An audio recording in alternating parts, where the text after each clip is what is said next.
What's good with y'all, man? It's your boy Greed coming at y'all another video, and y'all see I'm here talking about some Jujutsu Kaisen, of course. We actually have a new chapter that dropped, man. As I said in my previous Jujutsu Kaisen video, there's gonna be like chapters coming out weekly until the series officially ends.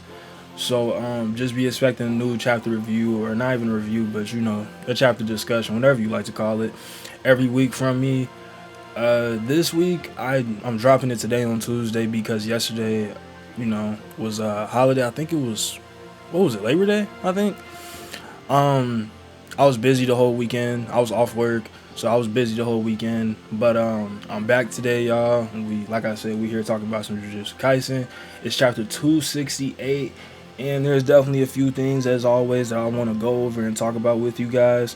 But I'm just gonna go ahead and hop into it, man, because actually I'm pretty excited to get into it. It's a few things in this chapter that really just caught my eye, and I like it a lot, honestly. I really do. All right, so looking at the start of the chapter, man, Yuji finally beats Sukuna and frees Fushiguro. We see like a little exchange between Fushiguro and this Sukuna. He's basically asking him, how will you ever be able to face the world again? Your body got stolen by me, your sister died, and to top it all off, the boy you saved all that time ago ended up killing a lot of people. He's basically just trying to get Fushiguro to give up, right before he Yuji saves him, whatever. Like, he's really trying his hardest to get Fushiguro to give up. But Sukuna is just super desperate, right? He's showing that he's really desperate to keep this thing going with Fushiguro, because he knows if he loses Fushiguro, then that's it for him. Like, that's the end. So he's trying his hardest to like just bring him down, I guess, so he can stay in the body or whatever. This is one thing I did want to bring up, and what I did want to speak on was, I thought this was pretty cool because it reminds me of when, now, I don't know if y'all knew, or I don't know if y'all could tell, but I am a really big Full Metal Alchemist fan. If I were to put it in a ranking, it is my #1 favorite anime of all time. Also, #1 favorite manga of all time. I even bought the box set for it, but that's not the point.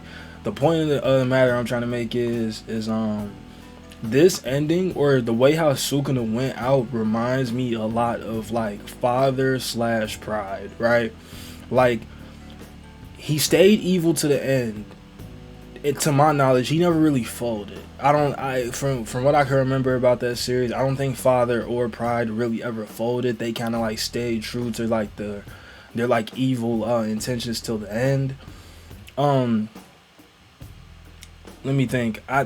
No. Father didn't. I think Father folded, but from what I can remember, Pride kind of went out. Like, he was very prideful. He didn't really want to give up and everything. He wanted to like, keep going the way he was. And Sukuna is kind of reminding me of that right now, like the conversation between him and Fushiguro.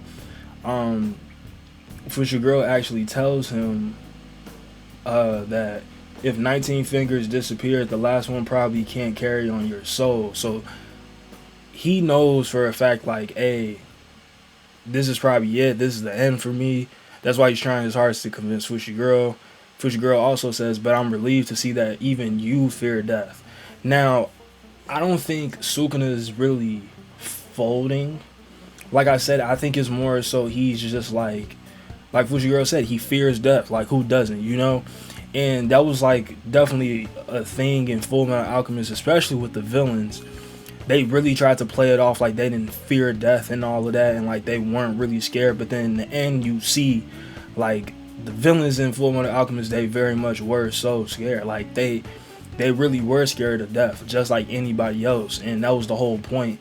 The whole thing of that was like, that made them human or whatever. It's a whole thing with Full Metal Alchemist. But I don't know. I just kind of related that to this, because it just reminds me of that. Like, that was the last time I seen somebody like really scared to die for real. And Sukuna obviously isn't gonna admit it nor show it, but then having somebody else like tell him that, like, bro, you're just scared to die. That's why you're acting so desperate. I don't know. It just hit different. I really liked it. It really reminds me a lot of the conversation Ed had with he had that conversation with a few of the homunculus, to be honest. But yeah, I don't know. I just thought that was pretty cool, and I wanted to bring it up. Also, what else happens? Yuji has his one last talk with Sukuna before Sukuna fades away. Now, Sukuna or Yuji asks Sukuna like, "Hey, what's it gonna be? Are you gonna, join me, or are you just gonna die? I guess, right?" Now, I've seen a lot of people online saying that like, they think Yuji just ate Sukuna at this point, anyways. Like right here, they think he just ate him anyways. But I don't think that's the case. Like we could very much see that, or Sukuna just kind of faded away. So I'm pretty sure he just faded away, and he definitely died, and he died on like he stood on business, bro. Sukuna never folded, and that's honestly, man, I might have to make like a top 10 villain list soon, and I'm gonna be honest, Sukuna is definitely top 5. He might even be top 3, bro. Like I'm not gonna say it's rare. Actually, no, it is pretty rare. Like considering the circumstances, it's pretty rare to see like a villain just never fold like that. Like just stay true to himself till the very end. He not begging for his life or none of that. Like he's just he won't admit that he's scared to die. Like I love it, bro. He's a hater till the end, and then it's like, how can you not love it? Sukuna is really him, bro. I ain't gonna lie. He said, "I gotta compliment how complete you are in acting the fool, Yuji Izadori, but do not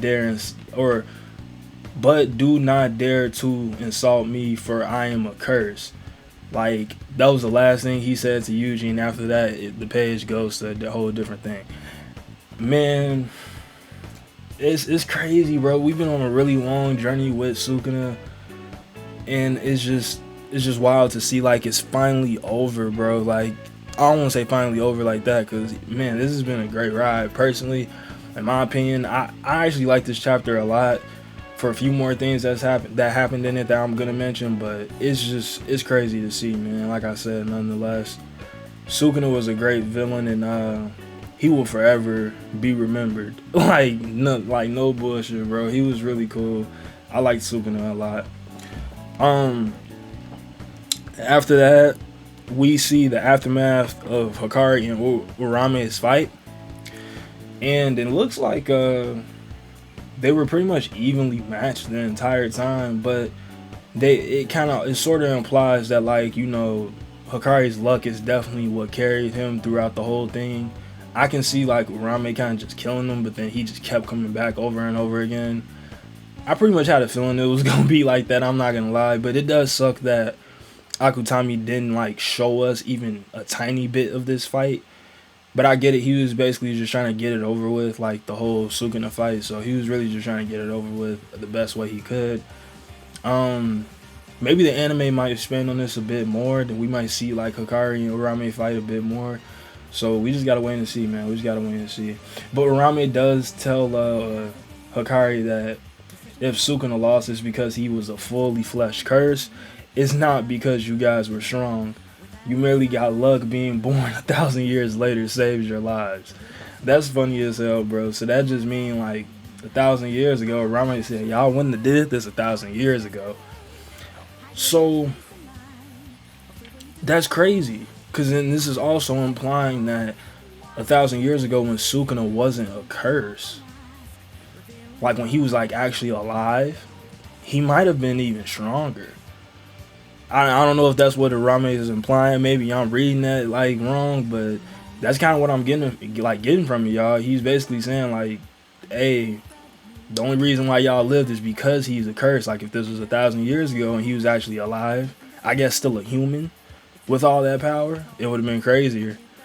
Hey, that's nuts though. That's man, Sukuna's a dog, dude. That is insane to think about. Like he really wasn't at his peak. If Urame is saying that, that's basically, like I said, that's basically saying if Sukuna was a human, like if this was 1,000 years ago, it would have been even crazier, I guess. I still think they would have beat him. I ain't gonna lie, me personally, but it still would have been a very tough fight. Also, the main trio is back together and having a good time with each other. So the next few pages is just the main trio, which is Yuji, Nobara, and Fushiguro all talking together and having a good time with each other, man. I really love seeing this because I've been waiting for this for so long. And something funny actually does happen in it. Gojo leaves all three of them notes. And in Fushiguro's note, it says, "Sorry, Megumi, but your dad's a goner. I wasted his ass." Like, bro, he said he always meant to tell him. And it's just kind of funny that, like, he finds out in, like, that way, you know? Like, oh, damn, yeah, I smoked your pops. I love how Gojo did it, though. And then he put, like, my bad and then drew, like, his own little face. That shit is funny as hell, bro. I ain't gonna lie. I really did like this little moment between the three of them. Been missing this, man. Been missing this. Nobara been gone for so long. The whole Culling Game arc into the Sukuna final fight was all just crazy. One thing after another was just crazy, bro. It was all gas, no brakes. But now we got some time, a little bit of time of peace, because considering what's about to happen at the end of this chapter is why I say that. After the main trio get back together, we find out that something is still wrong with Yuta and they need to help him. Man, there's a chapter that's coming out this week. Actually, I think, okay, no, it's tomorrow. Manga spoilers drop tomorrow. So we gonna find out what's wrong with Yuta and what's happening to him, cause I'm assuming it's the merger. It gotta be something with the merger, bro. Cause he did consume Kenjaku. So I don't know. Maybe it got something to do with the merger. I don't know. Something. We're gonna find out though. We're gonna find out. But that's basically where the chapter ends, man. They found out that Yuta's still going through some tough shit. I guess there's something wrong with him, and they have to save him. Considering that they have to save him, I'm assuming they're gonna have to go through one big like fight for the last time. We're gonna see what they gotta do. But I'm gonna go ahead and end this video, man. I really do hope y'all enjoyed this video. Sorry again for being late on the chapter upload. Just been busy, but I'm back now. And yeah, like, comment, subscribe. Always comment, like I say in every single one of my videos. I love to hear y'all thoughts on it and what y'all thought about the chapter, man. In my personal opinion, I really liked it a lot. I enjoyed this chapter a lot, like a lot. Like, reading it was so refreshing, bro, and I really do love this series, bro. Like, it's gonna be really sad when like the official last chapter drop, and if I don't get no announcement for like a part 2, I might just cry. It's gonna be a sad day. I ain't gonna cap. I really do love Jujutsu Kaisen, but yeah, that's basically it. I will see y'all in the next one. Know that the numbers go like 1, 2, greed. Thank you for being a greed. Greed HD, nigga.